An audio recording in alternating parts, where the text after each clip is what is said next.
Good morning everyone. Welcome to the lecture of Water Resource Engineering.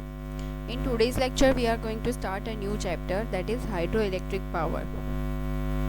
Syllabus for this lecture is a low, medium and a high head plants, powerhouse components and hydel schemes. So basically we are going to study a water power like a hydropower, right? So basically water power जो है वो अभी major source of energy है, ठीक है.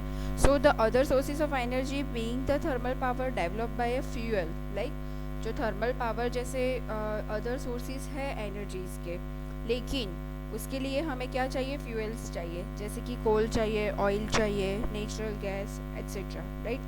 Nuclear and atomic power भी है हमारे पास, लेकिन जो वाटर पावर है, ठीक है, वो हमारा मेजर सोर्स है, ठीक है. वाटर एक मेजर सोर्स है और उसको हम लोग यूज़ कर सकते हैं as a energy sources. Basically there are two types of energy sources, right. First one is the conventional energy and second one is the non conventional energy. So conventional energy में कौन सी आएगी, thermal power आएगा, nuclear आएगा, hydro power आएगा. And non conventional में solar energy आएगी, wind energy आएगी, टाइडल पावर्स आएगा, जियो थर्मल एनर्जी आ सकती है, ठीक है. तो हम लोग अभी बात कर रहे हैं हाइड्रो इलेक्ट्रिक पावर की. सो हाइड्रो पावर, उसको वाटर पावर भी बोल सकते हैं. सो हाइड्रो पावर और अ water power is a power derive from the energy of falling water. जो पानी गिरता है उसमें से एनर्जी क्रिएट करता है, ठीक है. So which may be hardens for a useful purposes. Since ancient times the hydropower has been used for irrigation and operation of various mechanical devices, right. पहले के ज़माने में इरिगेशन एंड ये मैकेनिकल डिवाइसेस के ऑपरेशन में use होता था, such as a water mills, saw mills, textile mills, dock trains and domestic lifts, right. ये है एक हाइड्रो पावर की एक टिपिकल स्कीमेटिक लेआउट, जिसके अंदर क्या क्या कंपोनेंट्स होते हैं. तो इनटेक स्ट्रक्चर होता है, रिजर्वायर होता है, पेन स्टॉक होता है, टर्बाइंस होते हैं, आउटफ्लो रिवर होती है, पावर हाउस होता है, जनरेटर प्रोवाइड करते हैं जिसकी वजह से हम लोग पावर जनरेट करते हैं, राइट. सो ये सारे हैं बेसिक कंपोनेंट्स. एक और फिगर है सेम रिजर्वायर, इसके अंदर स्लुइस गेट्स भी है, power house and generators. So when a coil is rotated in a magnetic field, electricity is generated. Thus, in order to produce the electrical energy, it is necessary that we should produce a mechanical energy, right. हमें अगर electric energy generate करनी है तो हमें mechanical energy भी produce करनी पड़ेगी. So which can be use to rotate the coil. And mechanical energy is produced by running a turbine by energy of fuels और फ्लोइंग वाटर, राइट. जो turbine होता है उससे हमारी मैकेनिकल एनर्जी जनरेट होगी, राइट. तो टर्बाइन फ्यूल और flowing water दोनों में से एक में से चलेगा. So this when the energy of flowing water is used to run the turbine, then the electricity generated, that is called hydroelectric power. So basically turbine is a main component, right. Turbine से क्या होगा, turbine mechanical energy को electric energy में convert करेगा. So this scheme is known as a hydel scheme and a power station is known as a hydel power station और a hydroelectric power station. समझ में आ गया सबको कि what is hydroelectric power, what is hydel scheme and what is hydel power station. So इसका एक figure है how hydroelectric power is generated. जैसे आपको बोला कि मैकेनिकल एनर्जी को प्रोड्यूस करना पड़ेगा और उसी से हमें इलेक्ट्रिकल एनर्जी हमारी जनरेट होगी, राइट. सो ये जनरेटर है, नीचे टर्बाइन है. टर्बाइन जैसे फ्लोइंग वाटर के साथ फ्लो होगा वैसे जनरेटर में से इलेक्ट्रिक एनर्जी कन्वर्ट होगी. Sorry. Now classification of hydel plants. So hydroelectric power plants may be classified into different types, right, but we will see only some of them. But first classification है classification based on a storage or a characteristics, right. उसको हम लोग hydraulic characteristics भी बोलेंगे. तो उसके हिसाब से 4 टाइप के प्लांट्स होते हैं, run of river plant, pump storage plant, storage और reservoir plants and tidal plants. Second है classification based on a load characteristics. So उसमें आएंगे base load plant and peak load plants. Third one आएगा classification based on a head, right. So low head plant, high head plant, medium head plants, so ये सब वो category में आएंगे। उसके बाद है classification based on a plant capacity. So उसके अंदर आएंगे micro hydel plants, high capacity plants, medium capacity plants and super plants. उसके बाद आएगा classification based on a type of fall. तो उसके अंदर आएगा concentrated fall and divided fall plants. So ये सारे थे different classification. So now we will see some of them. So first of all is classification of a hydro plant based on a hydraulic characteristics. So in the basis of a characteristics, the hydro plants may be divided into these types. First one is a runoff, river plants, storage plants, pump storage plants and tidal plants. So runoff river plants are those which utilize a minimum flow in a river having a no appreciable pondage on its upstream side, right? So a weir or a barrage is sometimes constructed across the river simply to raise and maintain the water level, right?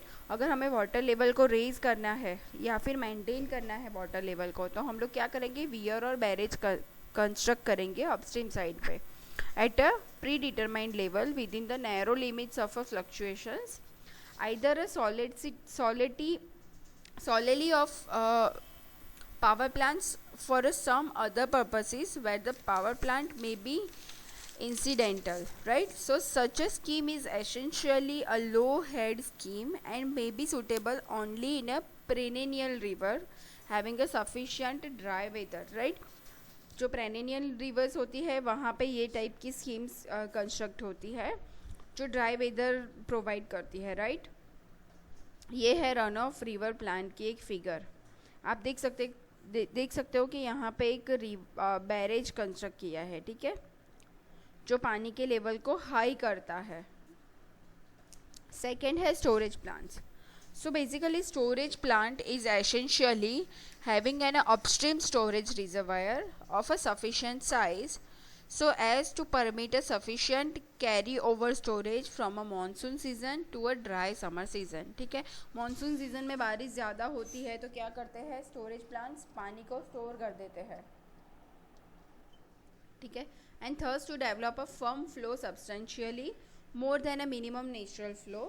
In this scheme, the dam is constructed across the river and powerhouse may be located at the foot of the dam, right? यहाँ पे dam construct करते हैं और एक power house भी बनाते हैं. ये फिगर आप देख सकते हो स्टोरेज प्लांट्स की, ठीक है. यहाँ पे एक डैम कंस्ट्रक्ट किया है, यहाँ पीछे की साइड पे स्टोरेज है और यहाँ पे नीचे आप देख सकते हो यहाँ पे पावर हाउस का प्रोविज़न किया हुआ है. उसके बाद है pump storage plants. So a pump storage plant generates a power during the peak hours, but during the off-peak hours, water is pumped back from the tail water pool to the head water pool. ठीक है, जब हमें पानी चाहिए होता है तब वो पीक आवर्स के अंदर पावर जनरेट करता है, लेकिन ऑफ पीक आवर्स जब होता है तो क्या करता है, पानी वापस चला जाता है हेड वाटर पूल पे, राइट, फ्यूचर यूज़ के लिए. So the pumps are run by some secondary power from other plants in a system, and this plant is thus preliminary meant for assisting a existing thermal plant. ठीक है, हमारे पास अगर कोई thermal plant है उसको assist करने के लिए ऐसे टाइप के हाइडल पावर प्लांट का यूज़ करते हैं. ये देख सकते हो आप उसकी फिगर, ये है हाई लेवल रिजर्वायर. सो यहाँ से पानी को फ्लो ऊपर के साइड पे ले जाएंगे, flow of water during pumping, right. ये है लो लेवल रिजर्वायर, वहाँ से पानी को कैरी करके हाई लेवल पे ले जाते हैं. यहाँ से होता है फ्लो, तो flow of water to generate electricity. उसके बाद है tidal plants. So tidal plants for a generation of hydroelectric power are a recent and a modern advancements and essentially works on a principle that there is a rise in a sea water during a high tide period and a fall during a low tide period, right?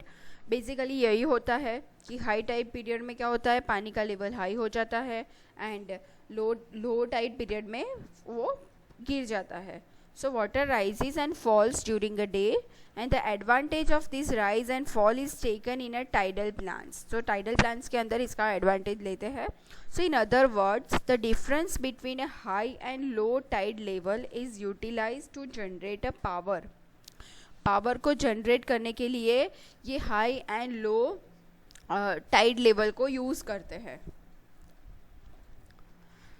This is accomplished by constructing a basin separated from an ocean by a partition wall and installing a turbines in a opening through this wall. Right? यहाँ पे एक partition wall जैसा बना देते हैं जो basin को separate करेगा ओशियन से और उसके अंदर एक टर्बाइन को फिट कर दिया है.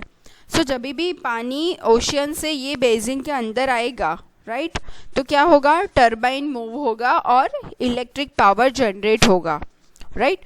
सो water passes from a ocean to a basin drainage with the high tides and thus running the turbines and generating the electric power. So during the low tide, the water from a basin run back to the ocean, which can again to be used to generate electric power, right. Low tide होगा तो क्या होगा कि basin में जो पानी आया था वो वापस चला जाएगा, पर वापस जाएगा तभी भी टर्बाइन घूमेगा और उस टाइम पे भी अगेन इलेक्ट्रिक पावर जनरेशन होगा, बट आइदर डायरेक्शन के अंदर, right. So such a plant are useful where tidal range is high. जहाँ पे टाइडल रेंज हाई होती है वो जगह पे ऐसे टाइप के प्लांट्स यूजफुल होते हैं. यहाँ पे आप देख सकते हो ये है tidal come in and come out वाला figure. So this tidal electricity generation works as the tide comes in and again when it goes out the turbines are driven by a power of a sea in a both direction, right. जब अंदर आया था तभी भी ये turbine घूमा और electricity generate की, जब वो बाहर गया तभी भी ये टर्बाइन घूमा लेकिन ऑपोजिट डायरेक्शन में घूमेगा, ठीक है, तभी भी इलेक्ट्रिसिटी जनरेट करके ही जाएगा. नेक्स्ट है classification of hydropower plant based on operating head of turbine. ठीक है, उसमें हम लोगों ने देखा था कि ऑपरेटिंग हेड के अकॉर्डिंग टू 3 टाइप के होते हैं, low head scheme, medium head scheme and high head scheme. तो जो 15 मीटर से कम होता है उसको हम लोग बोलेंगे low head scheme turbine plants. Medium head scheme में 15 to 60 मीटर के होते हैं एंड हाई हेड स्कीम में 60 से ज़्यादा आएंगे, right. So classification of low head scheme, उसमें सबसे पहले देखेंगे low head scheme. So low head scheme is one which uses a water head of less than 15 metre or so, जो हमने आगे देख लिया. और run of river plant is essentially a low head scheme, right. हमने जो सबसे पहला देखा था रन ऑफ रिवर प्लांट, तो उसके अंदर हमें वो किसके लिए यूज़ होता था, लो हेड स्कीम प्लांट्स के लिए, वो मैंने आपको आगे बताया था, right. So in this scheme a weir or barrage is constructed to raise the water level, right. जैसे उसमें भी आपको बताया था मैंने कि यहाँ पे एक बैरेज कंस्ट्रक्ट किया है एंड आइदर साइड पे एक पावर हाउस भी बनाते हैं, ठीक है. सो in a continuation with the barrage at the same distance downstream of a barrage where water is taken to the powerhouse through the intake canal, right. इसके अंदर power house के अंदर पानी कैसे जाता है, इंटेक कैनल के थ्रू अंदर ले जाते हैं. आप यहाँ पे देख सकते हो लो हेड स्कीम की एक फिगर है जिसमें आपको ये रिजर्वायर बताया है, ये टर्बाइन प्रोवाइड किया है, जनरेटर है उसके ऊपर, ट्रांसमिशन लाइंस प्रोवाइड की है, ट्रांसफार्मर भी है और पेन स्टॉक भी प्रोवाइड किया है. सो एक लो हेड स्कीम का पावर प्लांट है, ये देख सकते हो आप. ये मैंने आपको आगे वाली फिगर में भी बताया था, रिवर वाला. यहाँ पे बैरेज कंस्ट्रक्ट किया है वाटर लेवल को हाई करने के लिए. सेकेंड है medium head scheme. So medium head scheme is one which is uses water head varying between a 15 to 60 metre, right. 15 से 60 मीटर तक का वाटर हेड होता है, वहाँ पे ये यूज़ होता है. This scheme is essentially a dam reservoir scheme. So although a dam height is a mediocre, this scheme is having a feature somewhere between a low head and a high head scheme, right? So ये है medium head scheme का.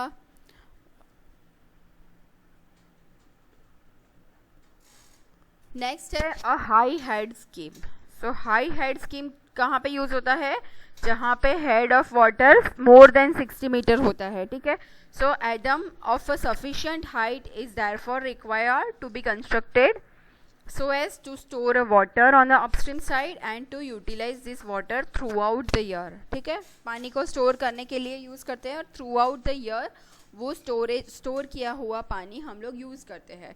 सो high head scheme up to 18,000 metre have been developed and the common example of such dam are Bhakra dam in Punjab and Hoover dam in USA, जिसके अंदर 1800 metre की high head provide किया गया है. ठीक है, ये है हाई हेड स्कीम का photo.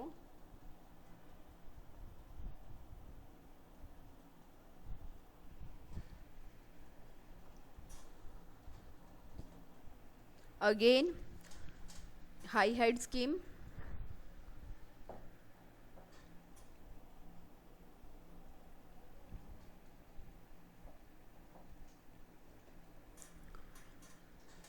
A hydroelectric power development scheme ordinary includes a diversion structure, right? उसके अंदर diversion structure आ ही जाता है.